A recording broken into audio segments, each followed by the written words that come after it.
Seu nome, onde trabalha, sua procedência, por favor. Me permita falar de pé, Excelência, porque a minha cadeira aqui está estragada. Bom, esse é o problema. Eu sou Felipe Marcelo Gimenez, eu sou procurador do Estado de Mato Grosso do Sul, minha OAB é MS 7580, estou aqui representando a Associação Pátria Brasil.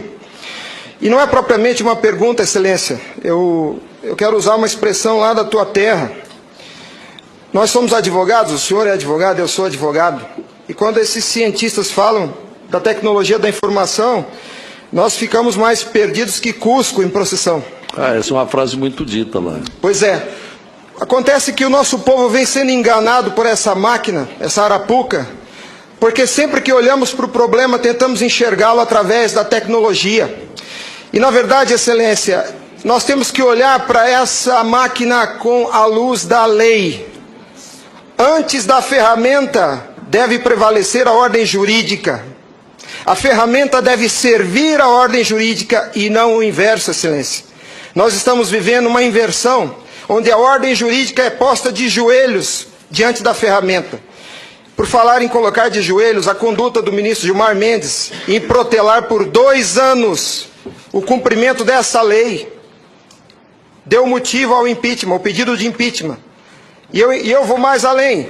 Me parece que, na verdade, a conduta dele configura o crime de prevaricação, porque se omitir na obrigação do ofício é prevaricação. O que está acontecendo aqui, Excelência? Um dos pilares da República está sendo quebrado. Nossa democracia e a cidadania desse povo está sendo violada, desrespeitada. No entanto, eu quero lembrar aqui uma frase de Billy Graham, um homem que dedicou 99 anos da vida para o bem do próximo. Ele dizia: a coragem é contagiosa, e o senhor está vendo aqui só alguns dos corajosos que se levantaram. Há uma onda gigantesca sendo levantada nesse país, um tsunami que vem em direção a Brasília. Os cidadãos estão indignados. O Tribunal Superior Eleitoral não pode recusar o cumprimento à lei. Se fosse uma ordem judicial, o senhor, Excelência, não teria o direito de cumpri-la parceladamente.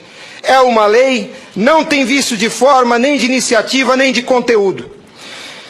Vou ao ponto. Fala-se muito da máquina, eu quero falar do ato jurídico. O senhor, como advogado, entende bem desse assunto. Somente o exercício do voto é secreto para garantir ao cidadão a liberdade de escolha. O ato seguinte, porque o processo eleitoral é feito de etapas, o ato seguinte é um ato administrativo. A contagem de um voto é um ato administrativo e se submete a um requisito de validade sob pena de ser nulo, que é o princípio da publicidade. Qualquer ato administrativo deve ser público. Entenda, Excelência, nós queremos auditar o fato jurídico, não é a máquina. Não nos interessa o software nem a máquina, nem antes nem depois. Nós queremos auditar o fato, que por natureza é um evento. O evento se perde. Por isso a necessidade de dar corpo físico ao fato da contagem do voto, para que se conheça, para que se cumpra o princípio da publicidade, porque a publicidade é erga omnes, é para todos os cidadãos, não é só para o eleitor que olha no visor. Essa contagem do voto deve ser feita para que todos os cidadãos tenham a oportunidade de fiscalizá-la. E não é a contagem de milhões de votos, é a contagem de um voto, de cada voto é um ato administrativo, e será nulo se não for público. Há vários princípios constitucionais que vêm sendo quebrados desde que essa arapuca foi inventada lá em 97. A cidadania, a publicidade, a moralidade, a legalidade e a própria república, porque nós cidadãos não temos sido respeitados na nossa escolha. Nossa escolha só será respeitada se ela for retratada no corpo físico da impressão para cumprir o princípio da publicidade. O exercício do voto é secreto, mas a contagem deve ser pública. E qual que é a artimanha da urna? Ela estende o segredo do exercício até a última etapa. E o sagrado BU, eu vou usar uma expressão de alguém, eu não lembro quem é o proprietário dessa frase. A seita do santo baite tem no altar o BU. O BU não prova nada, Excelência. Quando o BU é imprimido, já houve a contagem dos votos em segredo. A fraude já aconteceu, porque cada voto contado deve ser público. O BU informa ao senhor, Excelência, o total. Nem no condomínio onde eu moro não aceitaria uma eleição assim. Imagine, Excelência, se eu fosse candidato a síndico, colhesse a urna e fosse contar dentro do meu apartamento e voltasse e comunicasse aos condôminos. Aqui está o resultado, eu fui eleito. O BU é a prova da fraude, Excelência. O BU é a prova da fraude. Doutora Simone, apesar de muito jovem, foi minha professora na faculdade. Ela é talvez a cabeça mais qualificada nesse Senado para rezar esse discurso, para dizer o que é um ato administrativo. Gostaria que ela estivesse aqui. O que acontece? Nós estamos sofrendo uma violação dos princípios republicanos, dos princípios constitucionais e principalmente, Excelência, da cidadania, porque nossa cidadania só existe na medida em que nosso voto seja respeitado, porque ele é o instrumento do exercício da cidadania, porque através deles elegemos os nossos escolhidos. E a nossa eleição, a nossa escolha tem sido apurada em segredo, e o fato se perde. Por isso que os adeptos da seita do Santo Baite dizem que nunca há fraude. Porque quando se procurar o fato dentro da máquina, ele já não está mais lá, ele está no BU. E o BU só tem o total da contagem dos votos, Excelência. Nós precisamos olhar para esse problema sobre a ótica da lei. Sobre a ótica da lei. Nós não podemos continuar aceitando esse engodo. E a lei que os senhores votaram, com uma representação maciça da outorga popular, só os senhores têm legitimidade para representar o povo brasileiro. Só os senhores. Os ministros da Justiça não têm essa legitimidade. Eles estão usurpando dos senhores as suas competências.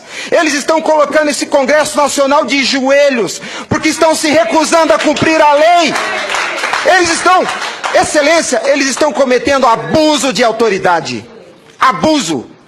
Porque essa lei que os senhores votaram com 71% do Congresso Nacional, a derrubada do veto teve um peso de outorga popular maior do que as emendas à Constituição.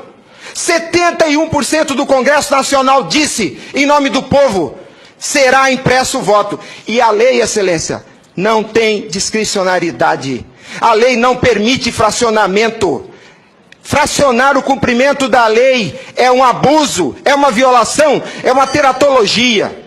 Não há possibilidade de se fracionar o cumprimento da lei. Imagine o senhor, se o senhor fosse sujeito passivo de uma ordem de Gilmar Mendes, se ele aceitaria ouvir do senhor o seguinte: ministro, eu vou cumprir sua ordem, um pouquinho a cada ano. Até 2050, Gilmar Mendes, eu termino de cumprir a sua ordem. Imagina que ele aceitasse isso do senhor. A lei não tem discricionariedade. Não é possível cumpri-la pela metade. Em resumo é isso, Excelência. E por fim, o direito dos senhores, a sua autoridade como representantes do povo está sendo vilipendiada. E por quem? Vou dizer mais. Não é por juízes. Os ministros, quando sentam na cadeira do Tribunal Superior Eleitoral para administrar esse serviço público, que é a eleição é um serviço público, não é jurisdição, não é um ato jurisdicional. Quando eles lá, sentados em seus gabinetes, estão administrando o processo eleitoral, são administradores sujeitos aos princípios constitucionais, como qualquer agente do executivo. A hibridez da justiça eleitoral tem confundido o povo. Mas a competência se dá, a função se dá em razão do cargo, não do indivíduo. Quando eles estão se desincumbindo do processo eleitoral, estão executando ato administrativo, não são juízes. E vejam o absurdo, Excelência, um administrador público que por acaso usa toga, se arvoca o poder de desrespeitar a lei que os senhores votaram. Nossa república está à beira do abismo.